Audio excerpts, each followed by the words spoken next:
Senhor, nesta manhã abençoada, eu não tenho outra coisa a dizer a não ser obrigado, Jesus. Obrigado por eu estar vivo, por eu ter adorado o Senhor já esta manhã, em um período de oração, um período de leitura da Tua Palavra, e agora podendo, depois de ter recebido do Senhor, ministrar àqueles que me assistirem. No nome de Jesus, fala com eles, encoraja-os, abençoa-os, cura todas as enfermidades que estiveram nos corpos deles e nos seus familiares. Eu peço isso, Deus, crendo que o Senhor pode e irá fazer, no nome de Jesus. Amém. Bom dia a você, Deus abençoe você e família, te dê graça e paz neste dia. E o título da mensagem de hoje, da nossa meditação é: Tenho os meus olhos em Cristo? Tenho meus olhos em Cristo? Vamos para Hebreus, capítulo 2, estamos estudando a carta de Hebreus, capítulo 2, versículo 1, 3 e 4, e depois o versículo 10, que diz assim: Portanto, devemos atentar com mais diligência para as coisas que já temos ouvido, para que em tempo algum nos desviemos delas. O versículo 3, como escaparemos nós se negligenciarmos tão grande salvação, a qual, começando a ser anunciada pelo Senhor Jesus, foi-nos depois confirmada pelos que a ouviram, ou foi-nos trazida pelos apóstolos. Também Deus testificou com eles por meio de sinais, prodígios e vários milagres e dons do Espírito Santo distribuídos segundo a sua vontade. O versículo 10, convinha que aquele para quem são todas as coisas e mediante quem tudo existe, trazendo muitos filhos à glória, consagrasse pelas aflições o autor da salvação deles, ou da nossa salvação. Jesus se sacrificou, para ser o nosso autor da nossa salvação, o autor da nossa salvação. Glória a Deus. Por isso, repito o título: Tenho meus olhos em Cristo, E às vezes nós preocupamos muito em ouvir tantas outras coisas, em estarmos atentos a outras coisas, preocupamos em ganhar dinheiro nessa vida, em ter propriedades nessa vida, em viver uma vida regalada aqui, mas o aviso da palavra de Deus é este: com muita diligência. E você que já assistiu filmes de faroeste antes, sabe que quando o pessoal ia transportar alguém muito importante ou transportar valores, bens, ouro, ia-se uma diligência montada, E aquela carruagem ali no meio com os bens, e eles viviam atentos para ver se não chegavam ladrões, inimigos, para roubar o tesouro que ali eles tinham. Então, nós temos este conselho bíblico. Você e eu devemos atentar para o que estamos ouvindo. Você está atentando para o que você está ouvindo? Está prestando atenção no que você está ouvindo? Você está cuidando daquilo que Deus falou com você, desse evangelho maravilhoso que Deus falou com você? Ou você não quer atentar a isto, quer simplesmente viver uma vida esquecida, uma vida tranquila aqui na terra, sem se preocupar com as coisas espirituais e perder a chance de ter uma fé genuína em Deus? Você quer jogar isto fora por não atentar diligentemente àquilo que você está ouvindo? Quer correr o risco de perder a tua salvação, se é que você já foi salvo em Cristo Jesus?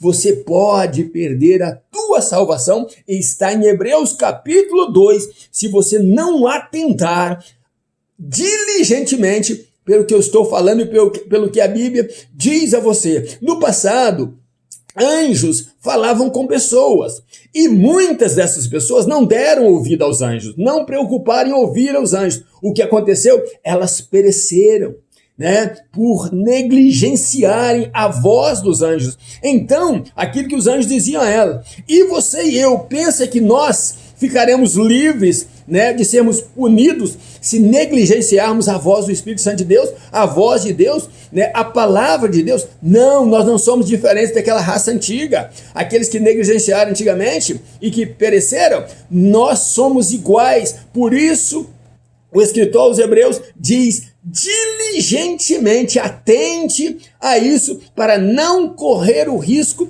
de perecer, de padecer, por não ter dado ouvido à voz de Deus.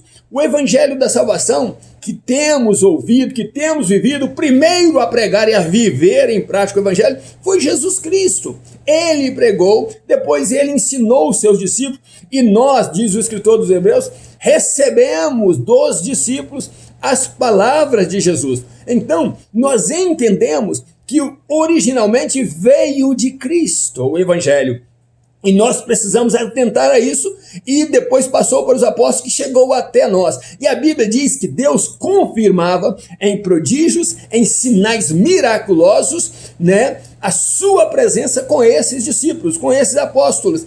E isso aí era só para confirmar que eles estavam no caminho certo, né? Deus ia abençoando, e Deus deu a eles tanto quanto deu a nós os dons do Espírito Santo. O mesmo Espírito que estava em Cristo, agora está em nós também, os dons do Espírito Santo, para aqueles que creem, aqueles que buscam, né? Então, isso era para confirmar a presença de Deus nele. E o Evangelho diz que esse Jesus, criador de todas as coisas, em Hebreus repete isso, ele se tornou um pouco menor do que os anjos. O Criador agora se torna um pouco menor do que os anjos, para servir de exemplo, para caminhar nesta vida em carne e osso, né? Respirando o mesmo ar que respiramos, para pagar um preço muito alto para a tua salvação e para a minha salvação. Então ele se tornou um pouco menor do que os anjos, mas pagando o preço, sendo afligido, a Bíblia diz que Deus então retorna a ele todas as coisas, né? O poder de todas as coisas. E por que isso aconteceu? Porque ele, pagando o preço com morte de cruz, se humilhando, né? Se tornando menor do que os anjos, ele venceu também uma coisa muito importante e tomou o império da morte que estava nas mãos do diabo, e agora ele tem o poder de vida e ele tem o poder de morte. Por isso que o escritor aos Hebreus diz: atente para isso, não negligencie estas coisas, para você não correr o risco de perder a tua fé e perder a salvação que você tem em Cristo Jesus. Então a Bíblia diz que ele, se tornando menor e se tornando também o cordeiro do sacrifício para a nossa salvação, Deus deu a ele então o nome de autor da salvação. É ele quem nos salvou, ele quem nos salva, ele que salva você que me ouve, ele que salva você dos teus problemas. E por ele ter se tornado humano como nós, ele conhece o que é sofrer, ele conhece o que é dor, né? Ele conhece o que é padecer, porque ele passou por isso. Então ele sabe como deve interceder por nós diante de Deus. E uma coisa muito importante é que ele nos deu o direito, como irmãos dele, agora de chamarmos Deus de Pai. Mas para isso você tem que ser santificado por ele, você tem que ser guardado por ele, você tem que manter esse relacionamento com ele. Para poder chamar Deus de Pai, você precisa, e eu preciso, ter uma vida santa em Cristo Jesus. Nós não podemos viver de qualquer forma. Para sermos irmãos de Cristo, temos que ser parecidos com ele, caminhar como ele caminhou, andar nesta terra como ele andou, nos santificar como ele se santificou, orar como ele orou e viver uma vida como ele viveu. Ele é o nosso modelo de vida e nós precisamos atentar para isso. E esse Jesus que é o nosso modelo, ele que é o nosso Salvador, ele que é o nosso Senhor e que nos dá o direito de chamarmos Deus de Pai, ele quer cuidar de nós, ele quer que nós tenhamos